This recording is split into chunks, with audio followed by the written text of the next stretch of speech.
Magandang umaga po sa bawat isa sa inyo. Welcome back to our 365 Bible verses everyone should know. So gusto ko lang batiin muna yung mga Filipino sa Africa. Sa statistics natin, meron akong mga ilan nakikita, no? Mga Pilipino sa Africa. Africa, malaking kontinente po yan, no? So hello po sa inyo kung nasang parte man kayo ng Africa na nanonood dito sa ating channel. Maraming salamat po sa inyo. Malaking encouragement po kayo sa akin. Now, dako po tayo sa ating theme. Yung Kristiyanong wise, making wise decisions daily. Again, yung paggawa po ng desisyon na wise, yung tamang desisyon, yan po ay ginagawa natin araw-araw. Maging sa malalaking bagay at maliliit na bagay. No? Laging wise decisions dapat yung ginagawa natin. The safest way to decide wisely is you ask yourself, Lord, ano ba ang desisyon na makapagbigay sa iyo ng mas, higit na kaluwalhatian?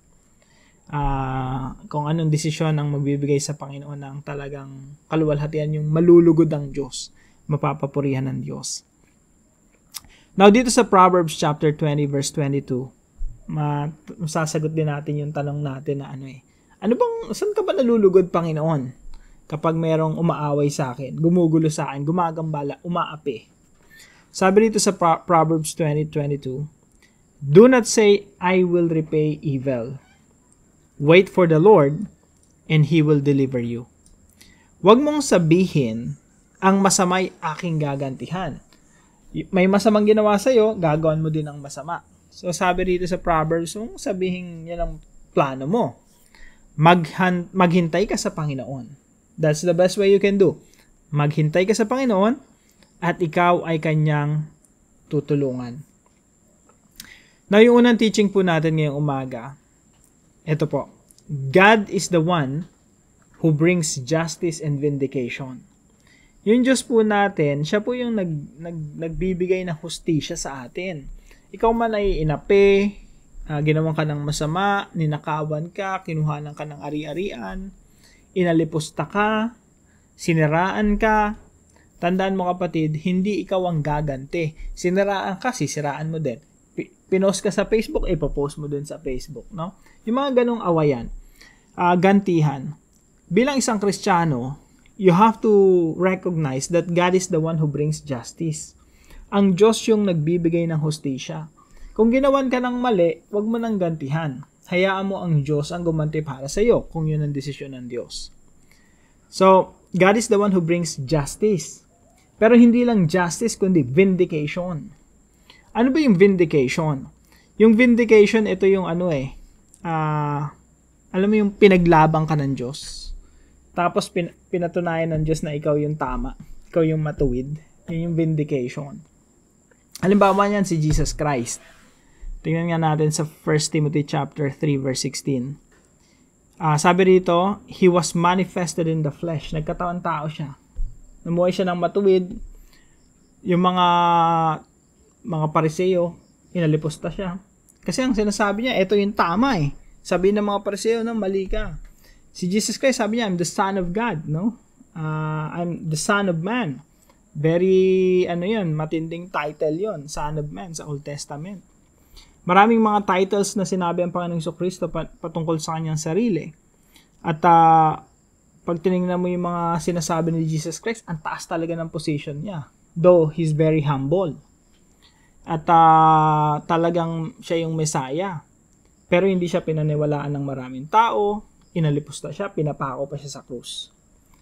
Pero sabi dito sa hymnal na ito, I think this is a portion of a hymn, sabi dito, He was manifested in the flesh, vindicated by the Spirit. So ano ba yung vindication? Ito yung pinatunayan na ikaw talaga, Messiah. Yun yung sa case ni Jesus Christ. He was vindicated. Kaunti lang naniniwala sa kanya na siya yung Messiah. Akala sa kanya ng mga tao, bulaan siya, sinungaling. Dahil mong pinagsasabi, Jesus, di naman totoo yan. Papatay ka na namin. Dahil namatay si Jesus Christ. Anong nangyari? Muli siyang nabuhay. So, ibig sabihin, totoo lahat ng sinasabi niya, nabuhay siyang magmuli eh. He was vindicated. He was vindicated by God. So tayo po, kapag kalaban na natin lahat, parang si Jesus, no? Ang dami niyang kaaway, daming umaalipos sa kanya, umaapi sa kanya. gumawa ng masama sa kanya. Dahil tingin nila, bulaan si Jesus. Pero isipin niyo po, he was vindicated. So sa atin din, no? Kung talagang tayong nasa tama, tapos buong mundo, kalaban natin, asahan mo, God will vindicate you.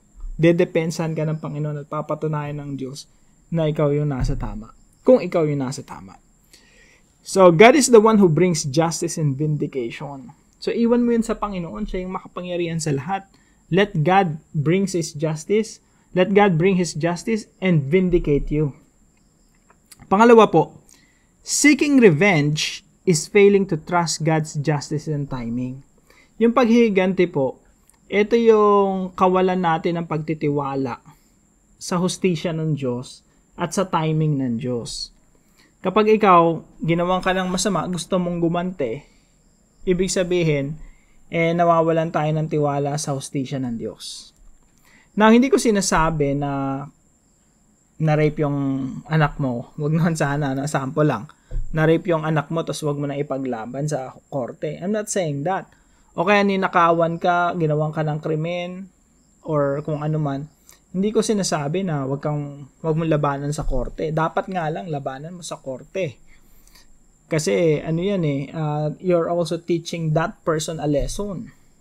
Tsaka nararapat lang yun na labanan mo sa korte, pero sa tamang paraan. Now, yung revenge na sinasabi ko rito, and I think that's what the Bible is saying, yung personal revenge na gantihan mo yung taong gumawa sa inyo ng masama, gawa mo rin ng masama. Now, if you do that, you are failing to trust God's justice and timing. Hindi ka nananampalataya, kulang ka sa pagtitiwala sa Diyos, sa kanyang hustisya at sa kanyang takdang panahon ng paghihiganti. So, wag po tayong mabigo, no? Wag nating biguin ang Diyos. Let's trust God's justice and timing. Pangatlo po, believers must prioritize forgiveness. Ang priority po natin, pagbibigay ng tawad, pagpapatawad. At iwanan natin sa kamay ng Diyos yung hustisya. Siya yung bahala mag-execute ng justice. After all, God is just. That's why He can execute justice justly. Kaya niyang i-execute yung hustisya ng yung korte nga minsan hindi tama yung desisyon eh. Pero yung Diyos laging tama yung desisyon niya. Kailangan natin pagtiwalaan yung Diyos sa kanyang hustisya. On our part, we forgive. We don't take revenge, hindi tayo naghihiganti. Sa halip, ang ating task ay magpatawad kung paano tayo pinatawad ng ating Diyos. So, ano pong application natin dito sa Proverbs chapter 20, verse 22? Number 1 po, love yourself. Mahalin natin ang ating sarili. Sabi dito, huwag mong sabihing ang masama ay aking gagantihan. Sometimes, in the process of fighting a monster, we become a monster. Tayo na mismo yung nagiging halimaw, no? Halimaw yung tingin mo sa kanya, gagantihan mo pa. Di magiging halimaw ka din, no? In the process of taking vengeance. So, sa atin po, no? Ba't mo gagawing halimaw yung sarili mo? Ba't gagawin mong masama yung sarili mo? Kasi ginawa ka ng masama, gagantihan mo ng masama, edi magiging masama ka rin. So, bakit mo gagawin yun sa sarili mo? Kaya first application natin, love yourself. Mahalin mo yung sarili mo. Huwag mong itulad yung sarili mo sa mga taong gumagawa ng masama sa'yo. Kaya, love yourself by releasing the desire for revenge. Palayain mo yung sarili mo dun sa feeling na gusto mong gumanti. Let God do it. Ayaw mo yung Diyos yung gumanti sa'yo. Sabi ng Panginoon, vengeance is mine. Kailangan natin pagtiwalaan na yung Diyos yung makikipaglaban para sa atin.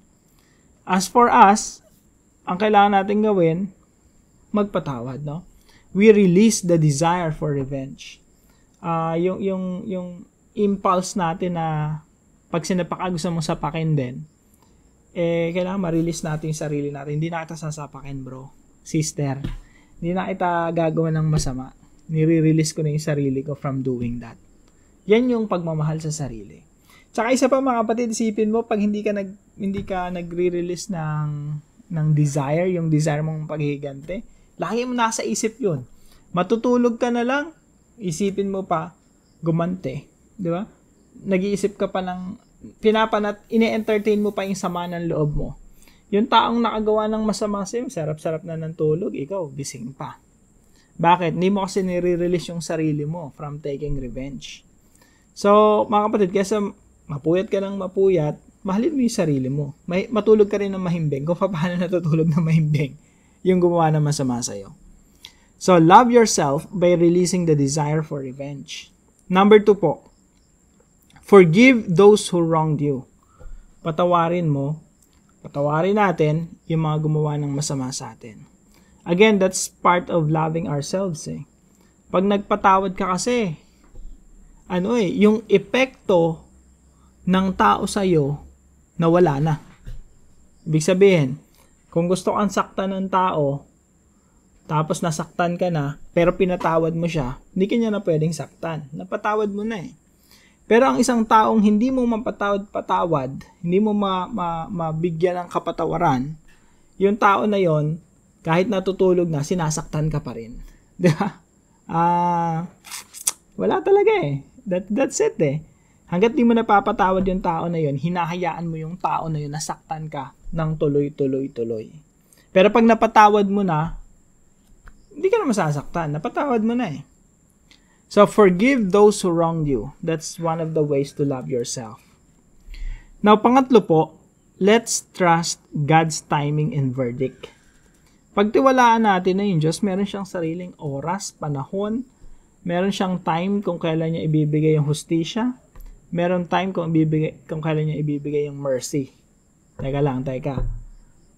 May mercy, tas merong justice. Paano pala pag ang binigay ng Diyos sa kaaway mo mercy? 'Di ba? Hindi pinarusahan ng Diyos. Anong mararamdaman naman? How would you approach that situation? Ganito yan mga kapatid. Kapag ang kaaway mo kinahabagan ng Diyos, imbes na parusahan niya, pinatawad niya, pinakitaan niya ng habag. Huwag kang magagalit. Bakit? Kasi ikaw din naman pinakitaan ng habag ng Diyos eh. Imbis na kaparusahan yung ibigay sa'yo ng Diyos, habag yung binigay sa'yo.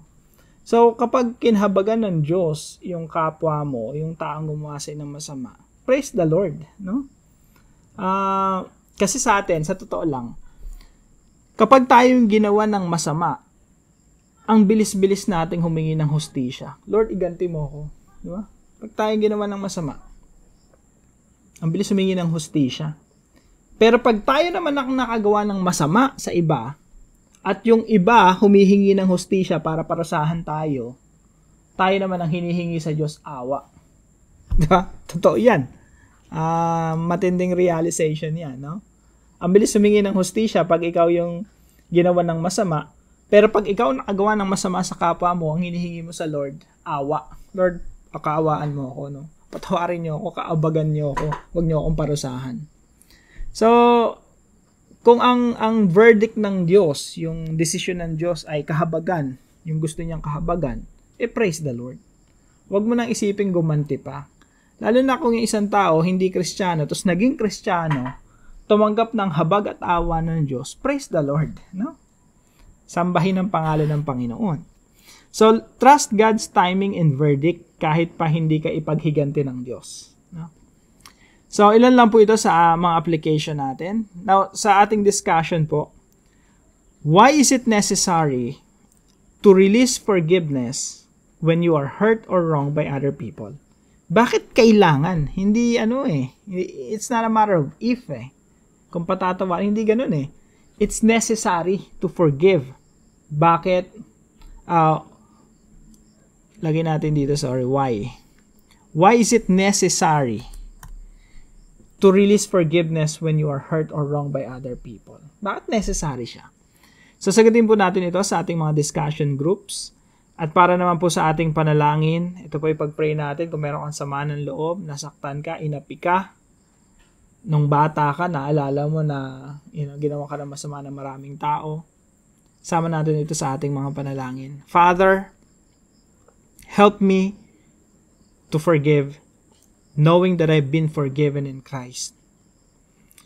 Enable me to release the desire for personal vengeance I believe that you will bring about the justice that is needed. Teach me to wait upon your plan, knowing that your ways are higher than mine.